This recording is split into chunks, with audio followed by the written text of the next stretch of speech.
तक भारत लाइव में धीरज सिंह चौहान। अभी हमें बिहार शरीफ नालंदा लोकसभा क्षेत्र के बिहार शरीफ में है, जहां पे हमारी बात होगी लोजपा के वैसे दिग्गज नेता जो कि नालंदा जिला संसदीय बोर्ड का जिलाध्यक्ष है। और लोजपा की बात आती है और ख़ास करके नालंदा जिला में तो बढ़ चढ़ के नेतृत्व करने में एक हैं हमारे आदरणीय रजनीश कुमार उर्फ राजू जी हैं।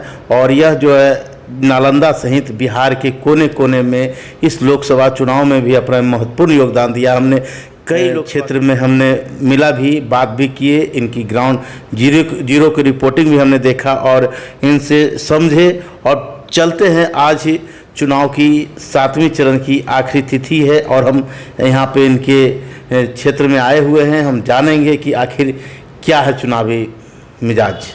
हमारे चैनल में आपका स्वागत है सर। धन्यवाद धीरज जी।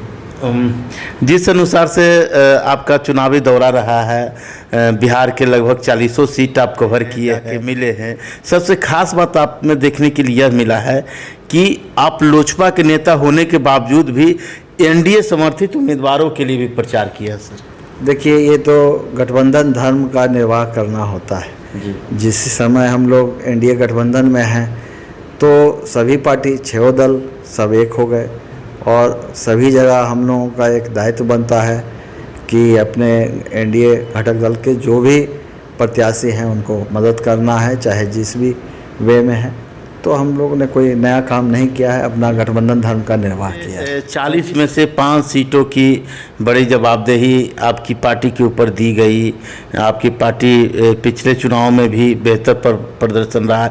इस बार क्या लग रहा है कि जो 5 सीट जो आपको मिली है वो 5 सीट का क्या सीन है सर? 5 सीट हम लोग जीत रहे हैं, भारी बहुमतों से, भारी अंतर से हम लोग 5 सीट। एक चीज़ है कि 5 सीट की बात आती है तो इसमें जब आप पहले 2019 के चुनाव आप लड़ रहे थे, उस समय परशुराम पारस जी थे, उनके भाई प्रिंस थे और कई ऐसे नेता जो थे कि लगातार लोजपा को रीढ़ कहे जाते थे।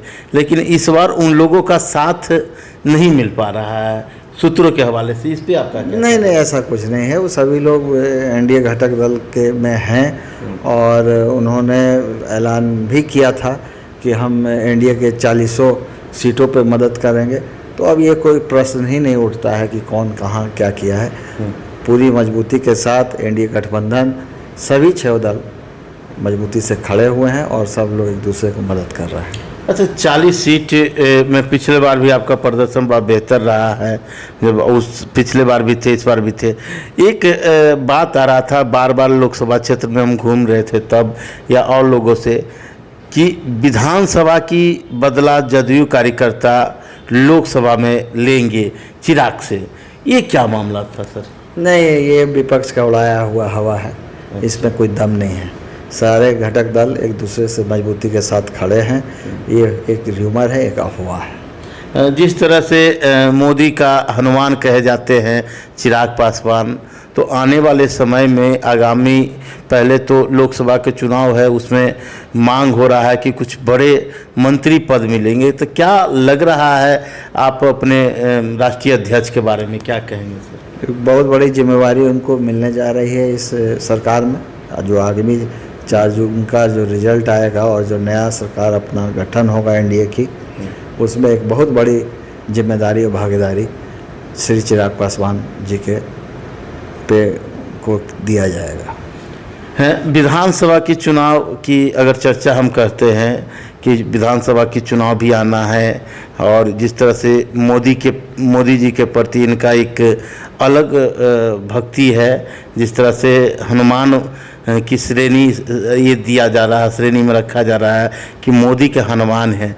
तो मोदी के हनुमान का जो निखार जो है विधानसभा में कितना बढ़कर आएगा?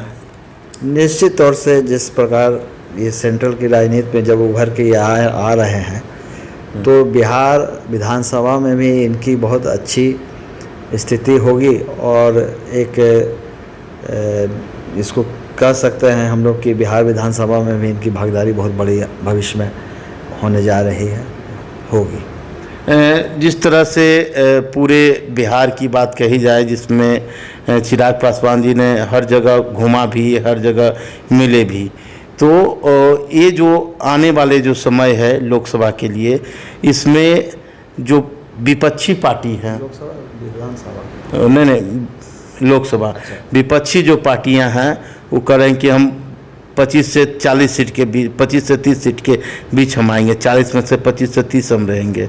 और आप कह रहे हैं कि 40 में से कितना सीट आने की उम्मीद है लोकसभा में? जी 40 में 40 आएगा इस बार, 40 में एनडीए का 40 बेहतर प्रदर्शन होगा।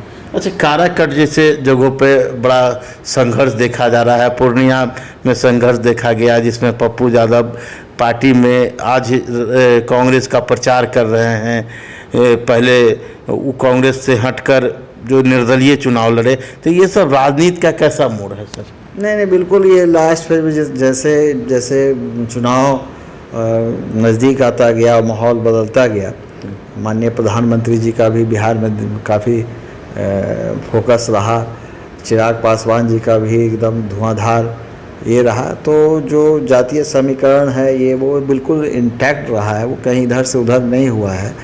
और ये सेंट्रल की लड़ाई है, मोदी जी के चेहरे पे लड़ाई है, वो किसी जगह कहीं पे भी कोई असर हमें नहीं लगता है कि असर होने जा रहा है।